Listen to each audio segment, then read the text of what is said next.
Hallelujah, सबको जय मसीह की। आज उन लोगों के विषय में बात करेंगे जो अपने पड़ोसियों को बहुत ज़्यादा एडमायर करते हैं, बहुत ज़्यादा उन्हें कॉपी करते हैं। कॉपी मीन्स कि अगर आज मेरी फ्रेंड चर्च नहीं जा रही है तो मुझे भी नहीं जाना। अगर मेरी टीम का कोई मेंबर प्रचार के लिए नहीं जा रहा तो मुझे नहीं जाना।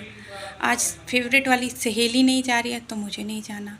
आज मेरा दोस्त नहीं जा रहा तो मुझे नहीं जाना। आज मेरी सहेली को, मेरी पड़ोसन को मार्केट में काम है तो मुझे संडे चर्च नहीं जाना। हालेलुया। कई लोग ऐसा ही करते हैं। जी हाँ, देखिए, परमेश्वर का वचन कहता है कि तुम संसार के सदृश्य ना बनो। इन चीज़ों में हमें लोगों को कॉपी नहीं करना होता है, बल्कि जो आपके साथ संडे चर्च नहीं जाते, आपको उनके लिए प्रार्थना करनी चाहिए। देखिए, इस बात को कैसे समझ सकते हैं। अब आपके पड़ोस में जो कई लोग ऐसे होते हैं, कई घर ऐसे होते हैं जो देखने में संपन्न लगते हैं, है ना, लेकिन उनके घरों में व्यभिचार होते हैं। कोई भाई व्यभिचार में हो सकता है, कोई बहन व्यभिचार में हो सकती है, किसी का बेटा या बेटी नशे की लत में हो सकते हैं। इस तरीके से कई सारी चीज़ें हैं। हालेलुया। तो कई चीज़ें ऐसी नेगेटिव हो सकती हैं। तो क्या आप अपने बेटे को, अपनी बेटी को, अपने हस्बैंड को या अपनी वाइफ को उनके जैसा बनने के लिए कहेंगे? कभी भी नहीं। क्या आप कहेंगे कि वाह, मेरी फ्रेंड का बेटा या मेरी फ्रेंड की बेटी नशे करती है तो हमें भी, तुम भी उनके साथ में लगकर नशे करो?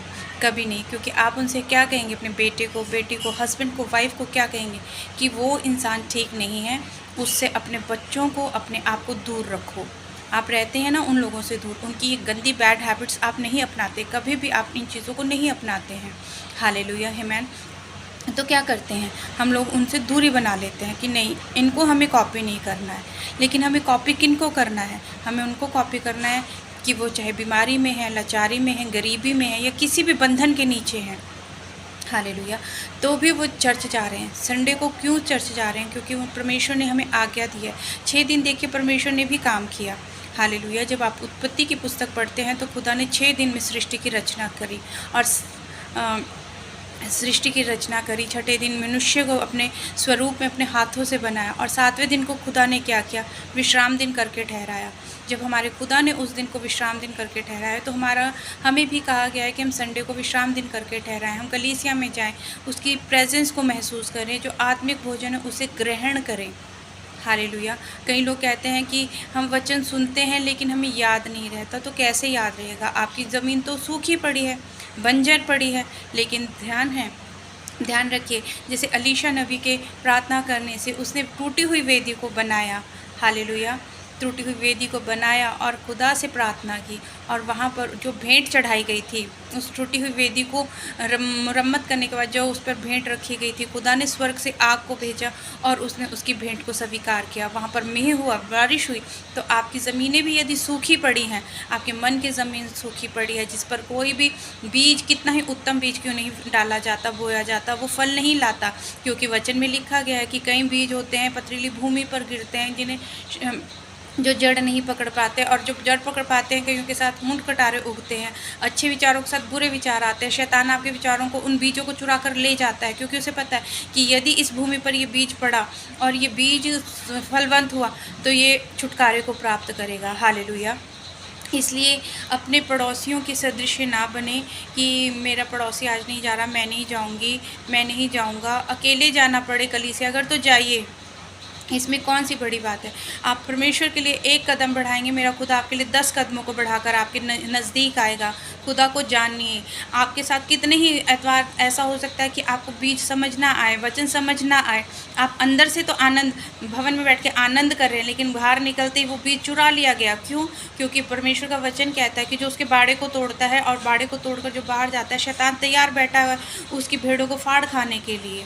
हालेलुया। तो यदि आप चाहते हैं कि शैतान आपकी ज़िंदगी में काम ना करे, तो किसी का साथ देखने के बजाय अपने आप परमेश्वर को कहिए, प्रभु मुझे हिम्मत और ताकत दे कि मैं तेरे भवन में जा सकूं। हालेलुया।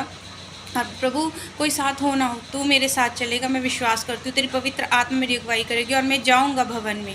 भवन में जाऊंगा खुदा, मैं विश्वास करता हूँ कि इस भूमि पर जो मेरे हृदय रूपी भूमि है, जो बंजर पड़ी है, बेजान पड़ी है खुदा, तू आज अपने वचनों के द्वारा, अपने दास के द्वारा जब तू वचन मुझे देगा, एक ऐसी बारिश होगी खुदा कि भूमि गीली होगी, नमी को प्राप्त करेगी और उत्तम फसलों को लेकर आएगी। हालेलुया।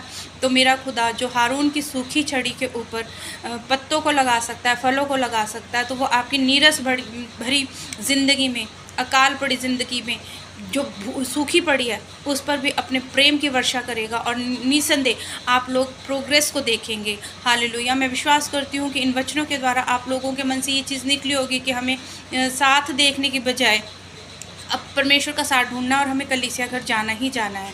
हालेलुया। मैं विश्वास करती हूँ कि आप लोग ज़रूर जाएंगे और ये साथ देखना, साथ ढूंढना कि संडे को चर्च जाना है तो कोई साथ चलेगा तो हम लोग जाएंगे, इस चीज़ को अपने दिलों दिमाग से निकालेंगे।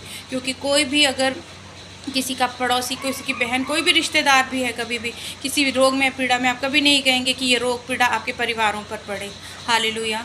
तो जब आप ऐसा नहीं चाहते कि आपके परिवारों पर सेम रोग पीड़ा पड़े, सेम गंदी हरकतें आपके परिवारों में आने पाए, हालेलुया, तो आप इन चीज़ों को इग्नोर करते हैं। तो उसी तरीके से वो संडे चर्च नहीं जा रहे, उस बात को इग्नोर करें और अकेले ही परमेश्वर की आराधना, स्तुति, प्रार्थना करने के लिए भवन के लिए जाएं। मैं विश्वास करती हूँ खुदा इन वचनों के द्वारा आपके मनों को खोलेगा।